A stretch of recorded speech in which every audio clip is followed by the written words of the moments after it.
Ketika ku lemah dan tak berdaya, ketika tiada jalan terbuka, ku mau bersujud menyembahmu. Hanya Yesus ku percaya, Engkaulah satu-satunya jawaban doa.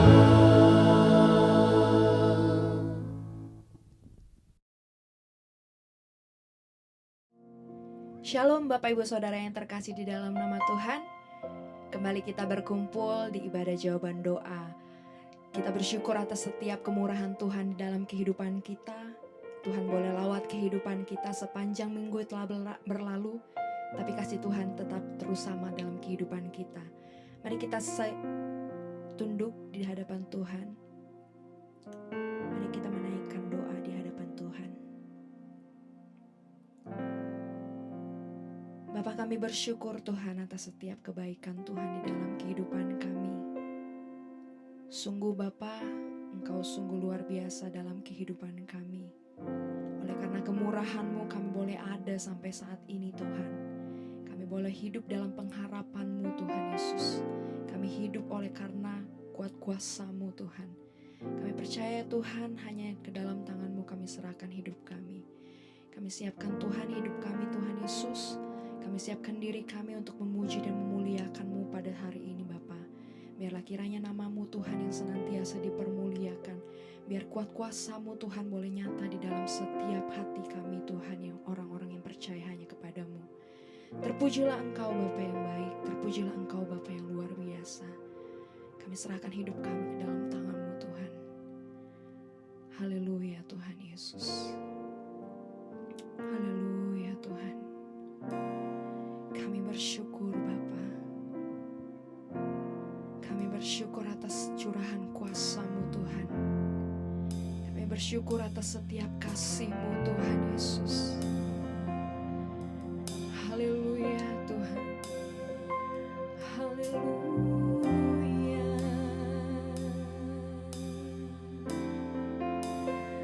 Segala pujian kami naikkan kepadamu Tuhan.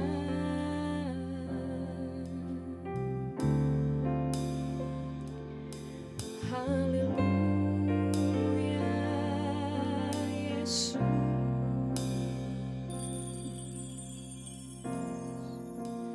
Mari kita sama-sama katakan, ku rasakan kasih-Mu Tuhan.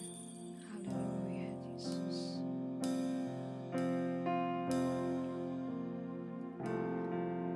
Ku rasakan kasih-Mu Tuhan. Ku rasakan kuasa-Mu Tuhan. Ku rasakan kasih kuasa Roh Kudus. Ku rasakan kehadiran-Mu.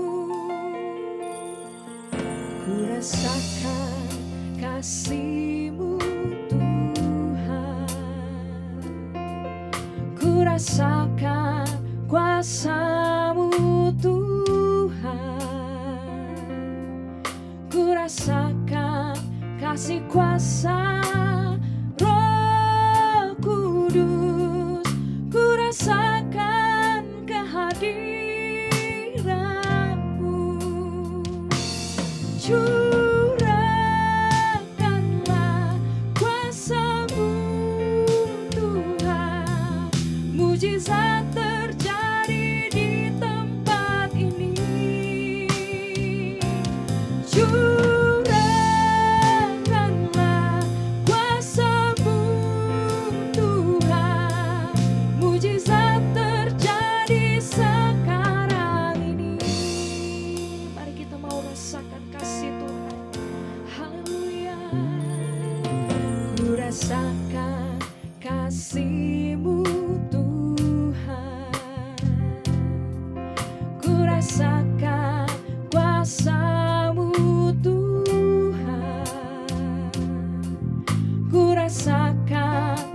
kasih kuasa Roh Kudus, ku rasakan kehadiran-Mu. Mari kita ulangi sekali lagi.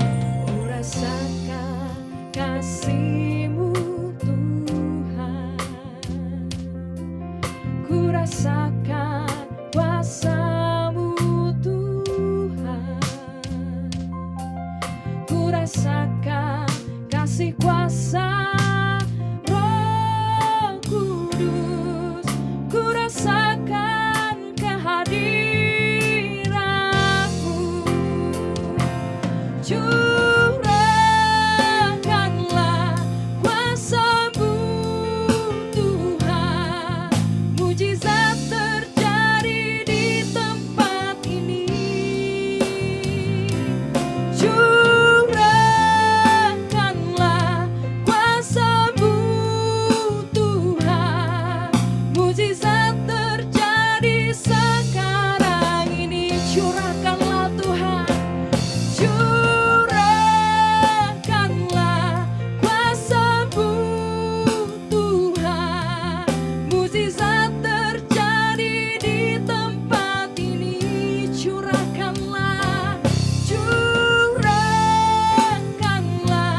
kuasa-Mu Tuhan, mujizat terjadi di tempat ini. Haleluya, curahkanlah Tuhan, curahkanlah kuasa-Mu Tuhan, mujizat terjadi di tempat ini.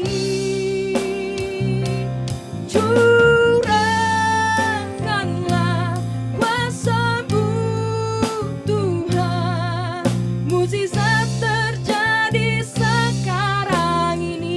Mujizat-Mu, mujizat terjadi sekarang ini. Mujizat terjadi sekarang ini.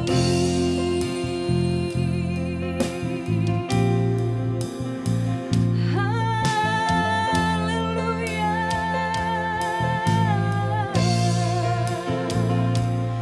Yesus Tuhan, Kaulah Allah kami, Kau Bapa yang mengenal hati kami. Kami sujud di hadapan-Mu. Kami mau naikkan penyembahan kami kepada-Mu Tuhan. Sebab Engkau Allah yang layak disembah, Yesus. Sebab Engkau Allah yang layak ditinggikan. Haleluya, haleluya, haleluya, Yesus. Kami bawa hati kami Tuhan, kami bawa penyembahan kami di hadapan-Mu Yesus. Kaulah satu-satunya Tuhan, penolong hidup kami, yang menjamah hidup kami. Kami bersujud di hadapan-Mu Yesus. Sebab Engkau Allahku, sebab Engkau Bapa-Ku. Haleluya,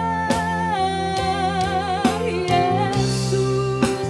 Nama-Mu berkuasa, nama-Mu ditinggikan Tuhan. Haleluya, haleluya. Kami puji Engkau, kami tinggikan nama-Mu Tuhan. Sebab Kau Allah yang agung, sebab Kau Allah yang mulia. Segala pujian, segala hormat bagi-Mu.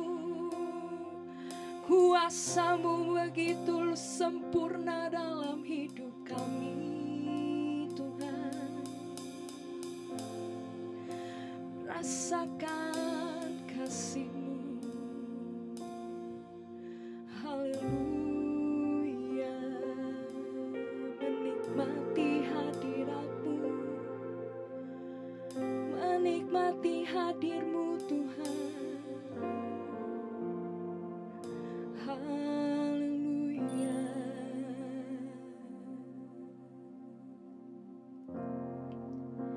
Segala pujian bagi-Mu, Tuhan. Sebab karena hadirat-Mu, Tuhan, kami boleh rasakan, Bapa. Sebab oleh karena kekudusan-Mu, Tuhan Yesus, kami boleh ada, Tuhan Yesus. Haleluya.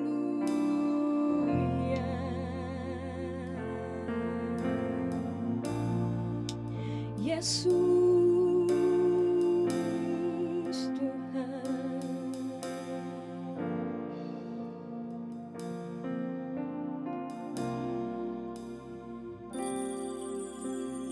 Hadirat-Mu ku rasakan saat ini, saat ini.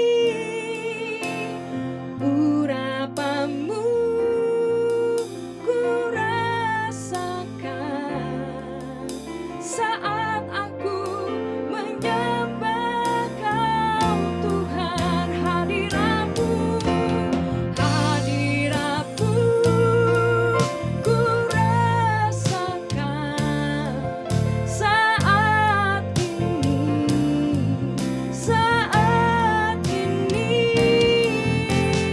Urapan-Mu ku rasakan saat aku menyembah Kau, Tuhan.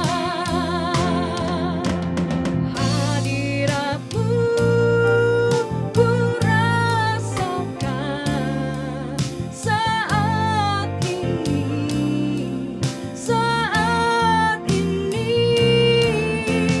Urapan-Mu ku rasakan saat aku menyembah Kau. Lebih sungguh lagi kita katakan, hadirat-Mu, hadirat-Mu ku rasakan saat ini, saat ini. Urapan-Mu ku rasakan saat aku menyembah Kau, Tuhan. Saat aku menyembah Kau, Tuhan. Saat aku menyembah Kau, Tuhan. Haleluya.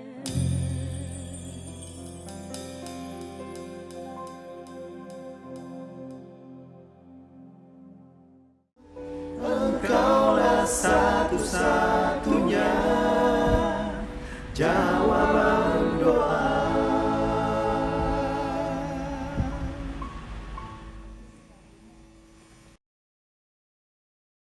Puji Tuhan, senang boleh berjumpa kembali di dalam ibadah jawaban doa hari ini. Jemaat Tuhan yang dikasihi Tuhan, sebelum kita masuk di dalam kebenaran firman Tuhan, mari sama-sama kita siapkan hati kita mau buka hati kita, tundukkan kepala kita mau berdoa untuk kebenaran firman Tuhan yang akan ditabur pada saat hari ini. Bapa dalam surga, kembali kami datang di hadapan-Mu, Tuhan. Terima kasih Tuhan buat keadaan kami hari ini, Tuhan. Terima kasih buat berkat Tuhan, pemeliharaan Tuhan, perlindungan Tuhan dalam setiap kehidupan kami. Kami sungguh sangat mengucap syukur Tuhan, kalau kami boleh masih bisa mengecap betapa Tuhan baik dan luar biasa dalam hidup kami, Bapa. Sebentar Tuhan, kami akan mendengarkan sebagian daripada sabda kebenaran firman-Mu, Tuhan. Kami percaya Tuhan, firman-Mu adalah kekuatan dalam hidup kami. Firman-Mu adalah terang dalam hidup kami. Firman-Mu adalah jawaban atas setiap persoalan pergumulan yang kami alami Tuhan. Dan kami percaya Tuhan, Firman-Mu itu Tuhan mampu menguatkan kami ketika kami lemah. Terima kasih Tuhan Yesus, berbicaralah Tuhan malam hari ini, sehingga lewat kebenaran firman-Mu yang lemah dikuatkan, yang susah dihiburkan Tuhan, yang membutuhkan jawaban dari Tuhan, Tuhan buka jalan Tuhan. Sehingga kami boleh mengerti pengharapan apakah yang terkandung di dalam panggilan kami Tuhan. Kami terima setiap kebenaran firman-Mu dengan segala ucapan syukur. Dan kami percaya malam hari ini kami diberkati lewat kebenaran firman-Mu. Di dalam berkat nama Tuhan kami Yesus Kristus, Allah yang hidup, kami alaskan doa sembahyang kami. Haleluya, amin. Puji Tuhan. Jemaat Tuhan yang dikasihi Tuhan, senang boleh berjumpa kembali kepada jemaat Tuhan yang dikasihi Tuhan dimanapun saudara boleh berada. Malam hari ini sama-sama kita belajar dari satu kebenaran firman Tuhan. Firman Tuhan menuliskan bahwa di dalam pengiringan dan pelayanan kita, firman Tuhan katakan perhatikan dengan sesama bagaimana cara kita hidup. Kata memperhatikan dengan seksama ini berarti lebih ke arah detail saudara yang dikasihi Tuhan. Lebih ke arah segala sesuatu hal yang menyangkut kehidupan kita. Baik cara pandang kita, cara kita mendengar, cara kita berbicara, cara kita bergaul dengan orang lain. Di dalam pekerjaan kita, di dalam rumah tangga kita, di dalam pertemanan kita, di dalam pelayanan kita. Firman Tuhan katakan kita harus memperhatikan dengan seksama. Nah jemaat Tuhan yang dikasihi Tuhan, bukankah firman Tuhan menuliskan bahwa salah satu persyaratan mutlak yang wajib dilakukan di dalam pengiringan kita kepada Tuhan. Firman Tuhan katakan di dalam kitab Lukas 9 ayat yang ke-23. Firman Tuhan menuliskan bahwa setiap orang yang mau mengikut aku, ia harus menyangkal dirinya, memikul salibnya setiap hari dan mengikut aku. Ini adalah syarat mutlak yang firman Tuhan tuliskan. Bahwa setiap orang yang mau ikut Tuhan, setiap orang yang mengklaim dirinya adalah orang Kristen. Berbicara mengenai orang Kristen berarti berbicara mengenai pengikut Kristus, mencontoh meneladani teladan Yesus. Firman Tuhan katakan dia harus bisa menyangkal dirinya, memikul salibnya setiap hari saudara yang dikasihi Tuhan. Baru dia bisa mengikut Tuhan. Nah jemaat Tuhan yang dikasihi Tuhan, itu sebabnya di dalam pengiringan kita kepada Tuhan, firman Tuhan katakan kata memikul salib ini berbicara mengenai sesuatu hal yang gak enak, penganiayaan. Ada aniaya, ada tekanan, ada persoalan, ada pergumulan. Tapi firman Tuhan katakan kita mesti lewati itu semua. Kita mesti hadapi itu semua. Firman Tuhan gak pernah janji ketika kita mengiring Tuhan sehingga hidup kita gak akan ada masalah, gak akan ada persoalan, gak akan ada duri dalam daging. Itu sebabnya ada satu cerita mengenai salah satu tokoh di dalam kebenaran firman Tuhan. Mengenai Ayub dikatakan ketika Ayub Tuhan izinkan ada persoalan pergumulan yang begitu hebat dalam hidupnya. Sekalipun Ayub tidak berbuat dosa, dia melakukan hal-hal yang baik, dia ikut apa kata firman. Tapi Tuhan izinkan ada persoalan pergumulan terjadi dalam hidupnya. Kemudian ada satu momen di mana Ayub diminta untuk mengkutuki Tuhan. Tapi Ayub berkata di dalam kitab Ayub, dia katakan masakan kita mau terima yang baik-baik saja dari Tuhan. Sementara yang tidak baik kita tidak mau terima. Berbicara mengenai hal yang tidak baik, ini berbicara mengenai sesuatu hal yang tidak enak. Mungkin mengenai sangkal diri, mungkin mengenai pikul salib. Kalau kita belajar ada begitu banyak hal yang mungkin Tuhan izinkan terjadi dalam hidup Ayub. Tapi Ayub berkata bahwa masakan kita mau terima yang baik-baik saja dari Tuhan, yang tidak baik kita gak mau terima. Saya gak pernah bosan-bosan untuk taruh dalam hidup saya. Dan saya bagikan kepada jemaat Tuhan dimanapun saudara berada. Bahwa Tuhan bisa pakai persoalan pergumulan apapun itu bentuknya dalam hidup saudara dan saya. Menjadi alat di dalam tangan Tuhan untuk menyampaikan ataupun menggenapi rencana Tuhan dalam hidup saudara dan saya. Nah malam hari ini kita belajar dari satu tokoh yang luar biasa saudara yang dikasihi Tuhan. Di dalam Kisah Para Rasul 14 ayat 22 bagian akhir dikatakan bahwa untuk masuk ke dalam kerajaan Allah kita harus mengalami banyak sengsara. Ini adalah perkataan daripada Rasul Paulus. pada saat itu Rasul Paulus dan Barnabas sedang mengadakan satu penginjilan, saudara dikasih Tuhan, di Antioquia. Tapi firman Tuhan dia katakan kepada umat saat itu yang hadir, kepada jemaat Tuhan, anak-anak Tuhan yang hadir, dia katakan bahwa untuk masuk ke dalam kerajaan Allah, kita harus mengalami banyak sengsara. Waktu kita renungkan ayat ini, ketika firman Tuhan katakan untuk masuk ke dalam kerajaan Allah kita harus mengalami banyak sengsara. Berarti untuk kita bisa menerima penggenapan janji firman Tuhan, untuk kita bisa menerima apa yang firman Tuhan janjikan dan tuliskan, ada begitu banyak proses yang Tuhan izinkan terjadi dalam hidup kita. Bukanlah sesuatu hal yang sangat mengejutkan ketika kehidupan kekristenan kita, ketika kita mengiring Tuhan. Kemudian kita melihat ada begitu banyak kesengsaraan bertubi-tubi datang dalam kehidupan saudara dan saya.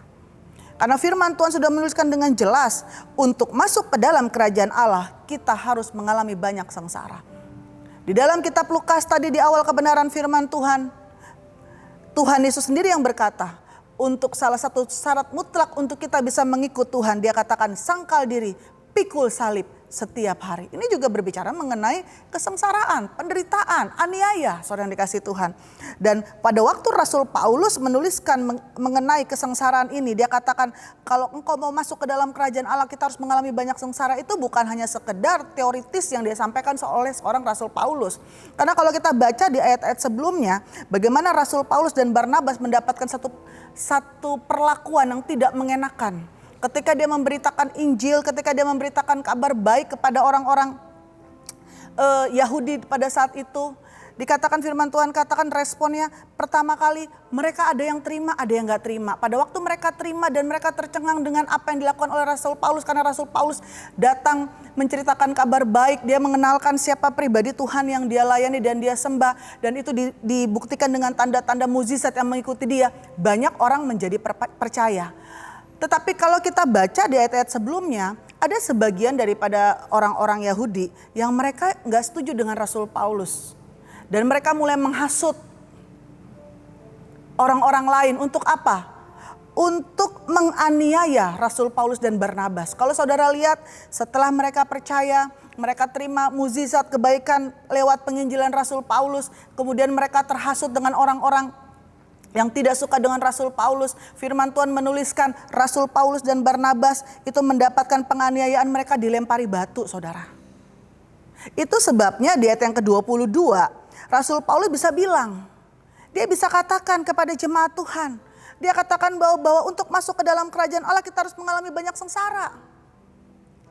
Pada waktu dia sudah melakukan satu kebaikan tapi respon yang diterima awalnya baik, tetapi ketika jemaat ini mulai terhasut dan akhirnya Rasul Paulus mendapat respon yang tidak mengenakan dalam hidupnya.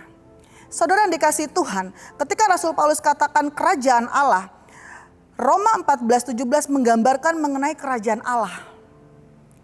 Rasul Paulus katakan kalau mau masuk kerajaan Allah harus mengalami banyak sengsara, harus mengalami banyak penderitaan, harus pikul salib dia katakan, harus sangkal diri seperti apa yang kitab Lukas katakan.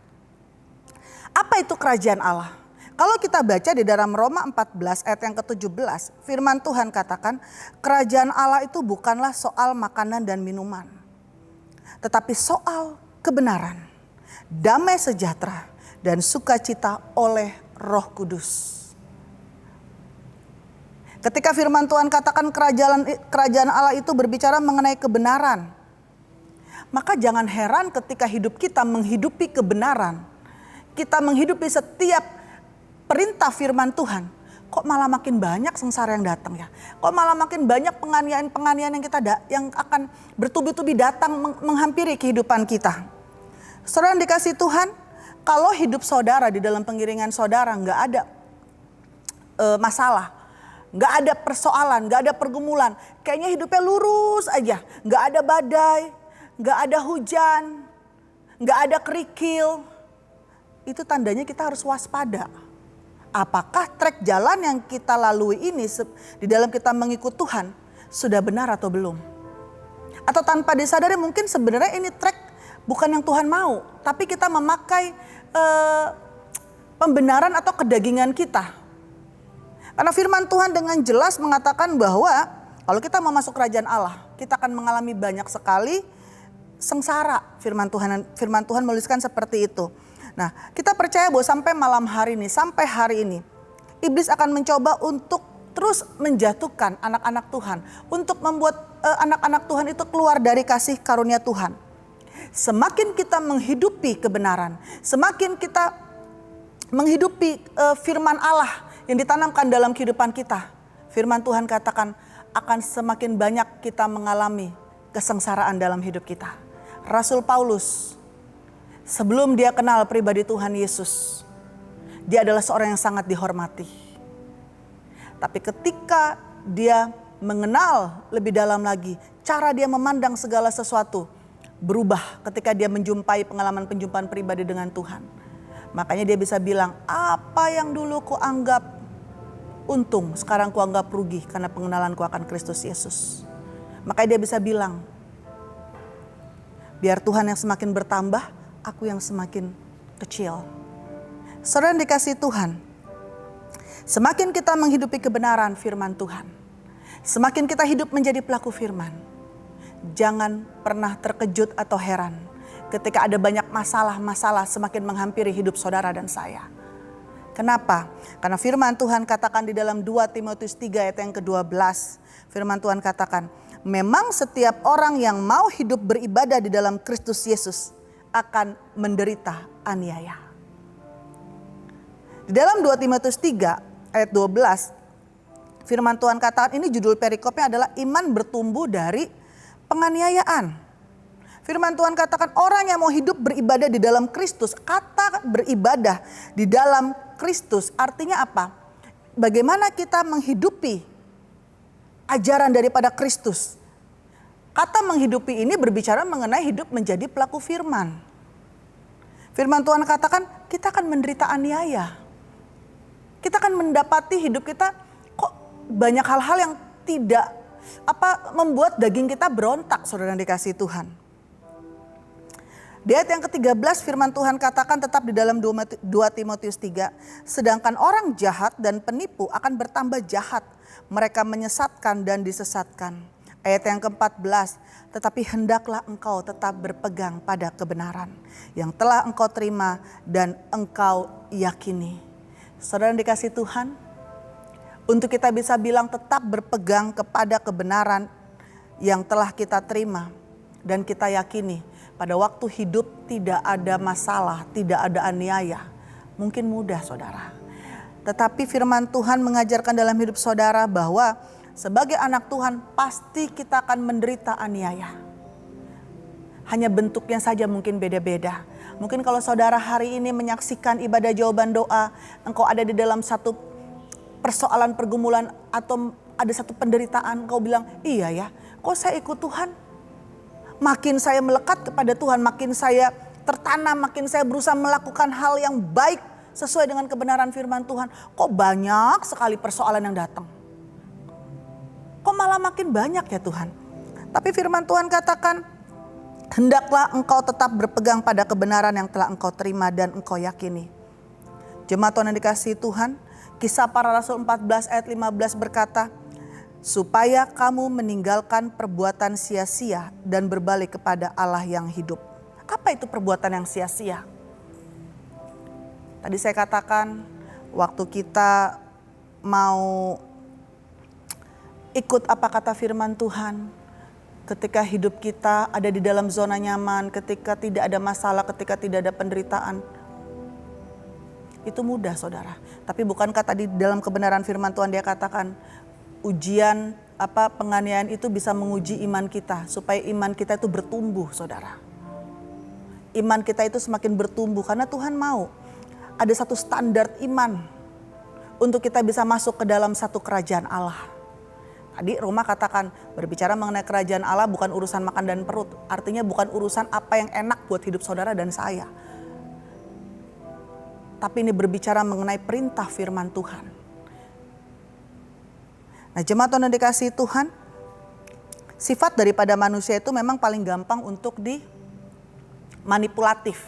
Paling gampang dihasut. Kalau saudara baca di dalam Kisah Para Rasul 14, bagaimana tadi saya jelaskan di awal, pada waktu Rasul Paulus bersama Barnabas dan timnya ketika dia mengadakan satu penginjilan.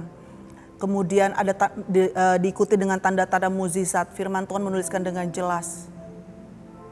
Banyak orang menjadi percaya. Mereka tercengang-cengang, bahkan mereka datang membawa satu persembahan. Dan mereka menganggap bahwa Rasul Paulus dan Barnabas ini adalah dewa. Mereka menganggap bahwa Rasul Paulus ini adalah dewa Hermes, sementara Barnabas ini adalah Zeus. Tapi firman Tuhan juga menuliskan bahwa Rasul Paulus dan Barnabas mengatakan, kami bukan dewa. Kami manusia biasa seperti kalian. Tapi pada waktu Rasul Paulus mengatakan seperti itu, orang-orang ini mulai kecewa. Dan pada waktu mereka kecewa, orang-orang yang tadinya menolak pengajaran Rasul Paulus mulai menghasut orang-orang ini. Sehingga akhirnya orang-orang yang tadinya menerima kebaikan daripada Rasul Paulus, mereka percaya dan mereka sudah menerima kebaikan daripada penginjilan Rasul Paulus. Mereka berbalik. Kenapa? Karena terima hasutan. Bukankah ini membuktikan bahwa manusia itu gampang dihasut, saudara? Paling gampang dimanipulatif. Dan firman Tuhan sudah menuliskan mengenai hal ini. Makanya salah satu tanda sebelum Tuhan datang yang kedua kali, firman Tuhan katakan akan muncul penyesatan. Penyesatan ini juga berbicara mengenai hasutan. Manipulatif, gampang dimanipulasi, gampang dihasut, saudara dikasih Tuhan. Saudara lihat, ketika ada di dalam satu kerumunan besar, ketika seseorang sedang mungkin menyampaikan aspirasinya, kemudian ada satu orang mulai mengambil satu tindakan yang mungkin keluar on track. Orang yang tidak mengerti apa-apa tiba-tiba ikut-ikutan, saudara. Artinya apa? Sifat manusia itu memang gampang untuk dihasut. Nah, jemaat Tuhan yang dikasihi Tuhan, firman Tuhan menuliskan, ketika sifat manusia itu gampang dihasut, firman Tuhan mengingatkan kita, mari kita perhatikan dengan seksama bagaimana kita hidup. Di dalam kehidupan kita firman Tuhan katakan, jangan goyah. Arti jangan goyah ini mengandung makna bahwa jangan mudah untuk dimanipulatif, jangan mudah untuk dihasut, saudara yang dikasihi Tuhan. Kenapa jangan mudah untuk dihasut? Karena ketika kita dihasut, kita membuka celah untuk diri kita dihasut sehingga kita akhirnya ikut dengan permainan iblis. Bukankah tadi saya katakan sampai hari ini iblis berusaha untuk menjauhkan anak-anak Tuhan, menjatuhkan anak-anak Tuhan supaya dia keluar dari kasih karunia Tuhan. Dengan cara apa? Hasutan-hasutan, manipulatif, saudara yang dikasihi Tuhan. Makanya kita lihat firman Tuhan katakan di dalam Matius, kita buka di dalam Lukas 17 ayat yang pertama.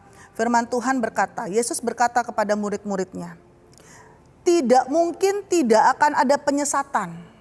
Artinya apa? Penyesatan itu pasti ada. Tidak mungkin tidak akan ada manipulatif atau hasutan. Khususnya di dalam keadaan dunia ini, saudara dikasih Tuhan.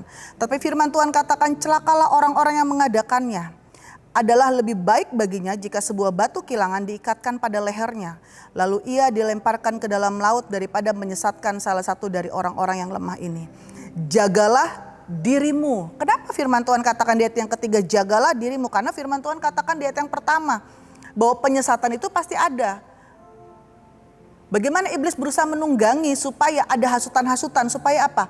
Supaya kita itu keluar daripada track yang benar, supaya firman yang sudah ditanamkan dalam kehidupan kita itu menjadi firman yang mati, bukan firman yang hidup, saudara yang dikasihi Tuhan. Makanya firman Tuhan katakan, jagalah dirimu. Jikalau saudaramu berbuat dosa, tegurlah dia, dan jikalau ia menyesal, ampunilah dia. Bahkan jikalau ia berbuat dosa terhadap engkau 7 kali sehari dan 7 kali ia kembali kepadamu dan berkata, aku menyesal, engkau harus mengampuni dia. Ini berbicara mengenai bagaimana kita harus hidup melepaskan pengampunan lewat setiap apapun yang terjadi dalam hidup kita. Saudara dikasihi Tuhan, saya akan tutup kebenaran firman Tuhan, renungan singkat malam hari ini dengan sebuah ayat yang mengatakan bahwa di dalam kebenaran firman Tuhan, adakah kita sebodoh itu? Masakan kita sudah memulai dengan roh, masakan kita mau mengakhiri dengan daging? Ini adalah salah satu statement atau yang keluar lewat kebenaran firman Tuhan ketika hidup kita tidak berdiri teguh. Kenapa? Ketika hidup kita mau gampang untuk disesatkan, gampang untuk dimanipulatif, gampang untuk dihasut tanpa disadari. Firman Tuhan katakan kita menjadi orang-orang yang bodoh. Kenapa? Kita sudah mulai dengan roh, kita sudah ditanamkan nilai-nilai kebenaran. Firman Tuhan katakan, jangan menghakimi, tetapi tanpa disadari lewat hidup kita seringkali menghakimi orang lain. Firman Tuhan katakan, perhatikan dengan seksama bagaimana kita hidup, tapi seringkali kita perhatikan hidup orang lain. Dan pada waktu kita memperhatikan hidup orang lain, kita tidak memperhatikan hidup kita sendiri. Kita jatuh di dalam dosa penghakiman. Biarlah lewat kebenaran firman Tuhan yang singkat malam hari ini kita belajar. Kalau kita sudah memulai dengan roh, mari kita akhiri dengan roh. Saya akan tutup kebenaran firman Tuhan malam hari dengan sebuah kesaksian. Saudara dikasih Tuhan, ada seorang jemaat Tuhan datang kepada saya. Dia mulai bersaksi. Dia katakan bahwa dulu dia adalah pelayan Tuhan yang aktif. Dia katakan pada waktu dia terlibat pelayanan, dia all out, dia melakukan segala sesuatunya sampai satu titik ketika dia mengalami satu kekecewaan. Kenapa? Karena dia merasa bahwa ketika dia sudah berbuat sesuatu tapi rekan-rekannya, timnya yang ada di situ justru selalu mencari-cari kesalahannya. Dia sudah berbuat 10, tapi hanya gara-gara satu hal yang menurut dia itu bukan kesalahan yang fatal. Tapi itu satu kesalahan itu membuat yang 10 apa yang dilakukan itu hilang di pemandangan timnya itu. Dan dia mengalami satu kekecewaan yang sangat mendalam sekali. Sampai akhirnya dia bilang, itu gara-gara satu orang. Satu orang ini ngomong ke rekan pelayanan yang lain. Akhirnya semua orang pada mendiskreditkan saya. Akhirnya dia mundur dari pelayanan. Setelah dia mundur dari pelayanan, kemudian dia mulai menutup diri. Dia menutup diri, dia bilang, saya tidak mau. Pada waktu dia mulai menutup diri, saudara dikasih Tuhan, dia merasa hidupnya fine-fine saja. Gak ada masalah yang datang, gak ada hal-hal. Dia menjalani rutinitas hidupnya dengan baik, setiap hari Minggu dia ke gereja, tapi dia tidak mau bergaul, dia tidak mau melayani. Padahal ada banyak talenta yang Tuhan titipkan dalam hidupnya. Satu ketika dia datang dan dia teriak dan dia sharing. Saya sebenarnya mau melayani tapi saya takut, dia bilang. Kenapa? Karena saya belum siap mental, dia bilang. Karena saya pernah mengalami ketika saya mau melayani, ketika saya mau terlibat di dalam satu pelayanan, saya melihat bahwa karakter orang gereja itu lebih jahat daripada orang dunia, dia bilang. Saya kerja, tapi di dunia itu kayaknya gak sejahat itu, dia bilang. Kemudian singkat cerita, akhirnya kami sharing. Dan saya sampaikan bahwa bukankah waktu kita melayani, kalau fokus kita kepada Tuhan, tentunya apapun yang terjadi di sekeliling kita, itu adalah bentuk bagaimana kita sangkal diri dan pikul salib. Saya tanya sama dia, selama kamu melayani pada beberapa waktu yang lalu, yang kamu layani siapa? Dia bilang, saya melayani Tuhan. Saya bilang, oh enggak. Karena saya pernah mengalami hal yang sama. Waktu saya komplain protes sama Tuhan. Tuhan taruh di hati saya, yang kamu layani siapa? Saya bilang, yang saya layani Tuhan. Tapi Tuhan taruh, bukan, yang kamu layani bukan saya. Yang kamu layani adalah harga diri kamu. Kenapa? Karena waktu kamu berbuat sesuatu, kemudian responnya itu kamu merasa sudah berkorban banyak, tapi kemudian responnya tidak sesuai, kamu minta dihargai, kamu minta eksistensi kamu diakui. Tapi ketika itu tidak dapat dan kemudian kamu melakukan satu kesalahan, orang lain mulai mendiskreditkan kamu, menggunjing kamu. Itu big deal buat kamu. Kenapa? Karena harga diri kamu tersentuh. Kamu merasa harga diri kamu direndahkan, sehingga kamu marah dan sekarang kamu menutup diri. Kalau kamu layani Tuhan, kamu akan menaruh dasar pelayanan kamu bukan dari perkataan manusia, tapi dari apa kata Tuhan. Singkat cerita, akhirnya kami berdoa. Selesai berdoa, dia bilang, oke, kalau begitu saya mau mulai melayani. Dia mulai melayani, dia mulai terlibat, tapi saya di belakang panggung aja ya tante. Siap, saya bilang, boleh, tergantung apa yang Tuhan taruh di hatimu. Singkat cerita, waktu dia mulai melayani, 1 minggu setelah dia melayani, pencobaan mulai datang bertubi-tubi. Seminggu dia melayani, hari ke-7, hari ke-8 datang lagi persoalan yang lain. Hari ke-9 datang lagi persoalan. Selama seminggu berturut-turut tiap hari datang persoalan pergumulan yang gak pernah stop, saudara. Dia mulai telepon saya tengah malam, dia bilang, tante saya bingung. Kok begitu saya membuka diri, 7 tahun saya menutup diri saya. Hidup saya fine-fine saja. Tapi begitu saya buka diri gak nyampe seminggu, dia bilang 7 hari berturut-turut datang masalah dengan berbagai beda-beda. Dia bilang 1 belum selesai, masalah lain muncul. 1 lagi yang kedua belum selesai, datang lagi masalah ketiga. Ketiga belum selesai, ke-4 sampai 7. Saya bilang, oh itu sudah sempurna kalau 7, saya bilang. Mungkin sekarang kamu belum mengalami kamu gak mengerti cara maksud Tuhan. Tapi saya ingat kebenaran firman Tuhan. Firman Tuhan katakan kalau kita mau ikut Tuhan, Rasul Paulus katakan kita harus bisa menderita sengsara. Saya bilang begitu. Kenapa? Karena itu nanti akan menguji iman kamu. Kalau kamu tetap tekun berdiri di atas kebenaran firman Tuhan. Mungkin sekarang kamu menangis. Mungkin sekarang kamu gak ngerti cara kerja Tuhan. Tapi ingat, waktu kita bukan waktu Tuhan. Lihat nanti bagaimana cara Tuhan bekerja. Keputusan yang kamu ambil sekarang, apakah engkau mempercayai penuh dengan janji firman Tuhan, itu akan menentukan seberapa banyak berkat atau seberapa banyak penggenapan janji firman Tuhan yang akan digenapi dalam hidupmu. Dia bilang, iya deh. Dia menangis, saudara. Dia bilang, oke deh, walaupun saya gak kuat, saya tetap mau ikut apa kata firman. Saya bilang, tetap lakukan bagian kamu, percaya, jangan tutup diri kamu. Sampai akhirnya beberapa waktu lalu dia telepon saya. Dia bilang, Tante, apa yang Tante katakan itu benar. Pelan-pelan, waktu saya tetap percaya dengan Tuhan, saya nggak tutup diri saya tetap lakukan bagian saya. Dia pakai istilah walaupun saya sampai sudah berdarah-darah, dia bilang. Tapi sekarang saya bisa tersenyum, satu-satu Tuhan buka jalan lewat masalah saya. Mulai dari usaha saya, mulai pekerjaan saya mau didiskreditkan, dijatuhkan. Orang yang berusaha mendiskreditkan saya, menjatuhkan saya, sekarang Tuhan angkat saya, dan orang yang mau menjatuhkan saya, dia jatuh. Dia bilang, bukan saya yang menjatuhkan, tapi Tuhan singkapkan semua, dia bilang. Dan sekarang dia bisa tersenyum. Saya bilang kepada jemaat ini, kamu lihat bagaimana Tuhan bekerja.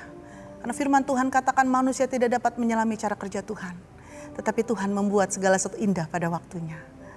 Dan pada waktu Tuhan membuka jalan, membuat segala indah pada waktunya, saya bilang, semakin semangat, semakin tertanam di dalam Tuhan, semakin teguh di dalam pengiringanmu kepada Tuhan.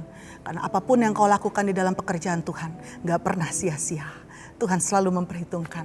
Malam hari ini di akhir kebenaran firman Tuhan, saya mau katakan kepada saudara dimanapun saudara berada, kalau kau mengalami satu kesengsaraan, penganiayaan, saya mau katakan jangan goyah, saudara yang dikasih Tuhan. Tetap percaya. Karena firman Tuhan katakan kalau engkau mau masuk ke dalam kerajaan Allah, memang kita harus mengalami satu kesengsaraan, banyak kesengsaraan. Tapi firman Tuhan katakan lewat kesengsaraan itu, maka ketekunanmu akan diuji. Itu akan menghasilkan ketekunan untuk imanmu semakin bertambah di dalam pengiringanmu kepada Tuhan. Dan tepat waktunya Tuhan bereskan itu semua, saudara. Tugasmu cuma satu, percaya kepada firman Tuhan. Percaya kepada Tuhan. Tetap lakukan bagianmu, maka Tuhan akan lakukan bagiannya. Tuhan Yesus memberkati kita semua.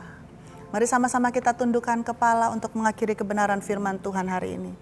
Kita mau sama-sama berdoa, dan saya akan berdoa bagi saudara dimanapun saudara berada. Apapun keadaan saudara, masalah apapun yang saudara alami, percayalah kuasa Tuhan kita tetap sama. Mari kita tundukkan kepala. Bapa dalam surga, kembali kami datang di hadapan-Mu Tuhan. Terima kasih buat kebenaran firman Tuhan yang mengingatkan kami, meneguhkan kami di dalam pengiringan kami kepada Tuhan. Mungkin hari-hari ini Tuhan ada di antara kami yang mengalami banyak kesengsaraan, mengalami banyak penderitaan, tekanan Tuhan. Tapi firman-Mu datang meneguhkan kami Tuhan, bahwa untuk masuk di dalam kerajaan Allah, memang kami harus mengalami banyak penderitaan dan kesengsaraan. Dan kami percaya kesengsaraan, penderitaan yang Tuhan izinkan terjadi dalam hidup kami, itu adalah sarana di dalam tangan Tuhan untuk membuat kami semakin tekun di dalam pengiringan kami kepada Tuhan, untuk membuat iman kami semakin baik kualitasnya di dalam pemandangan Tuhan. Dan kami percaya Tuhan, tepat waktunya Tuhan, setiap apapun yang Tuhan izinkan terjadi dalam hidup kami, Tuhan yang akan berperkara dan buka jalan. Terima kasih Tuhan, karena kami percaya kuasa-Mu tetap sama dahulu, sekarang, dan sampai selama-lamanya Tuhan. Mungkin hari ini kami belum bisa melihat jawaban atas setiap permasalahan kami, tapi firman-Mu datang untuk kami tetap berdiri teguh, tidak goyah Tuhan.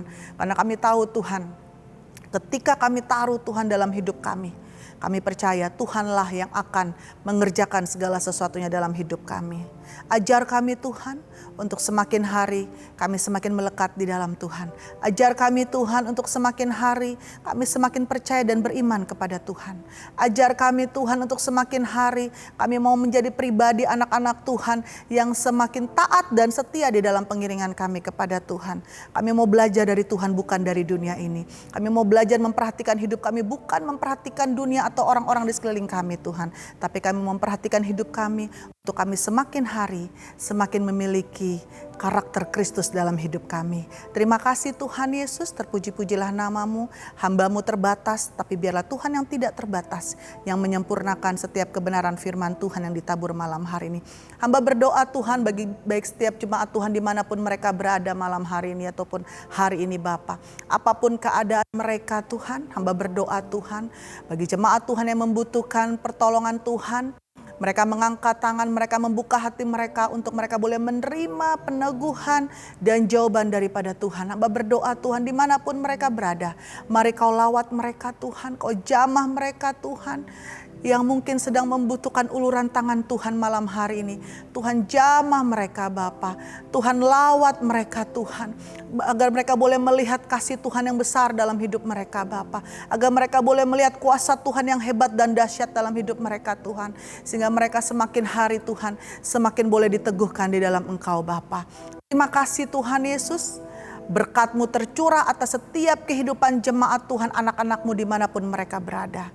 Kami mengucap syukur Tuhan buat fellowship yang indah malam hari ini. Dan kami terima setiap berkat Tuhan dengan segala penuh ucapan syukur. Di dalam berkat nama Tuhan kami Yesus Kristus, Allah yang hidup, kami alaskan doa sembahyang kami. Dan kami percaya kami semua diberkati oleh Tuhan. Haleluya. Amin. Puji Tuhan, jemaat yang dikasihi Tuhan. Sampai berjumpa kembali di dalam ibadah jawaban doa pada minggu yang akan datang. Tuhan Yesus memberkati kita semua.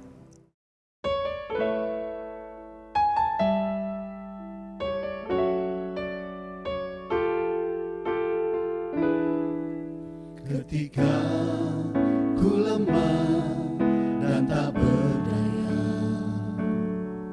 ketika tiada jalan terbuka, ku mau bersujud menyembah-Mu. Hanya Yesus ku percaya, Engkaulah satu-satunya jawaban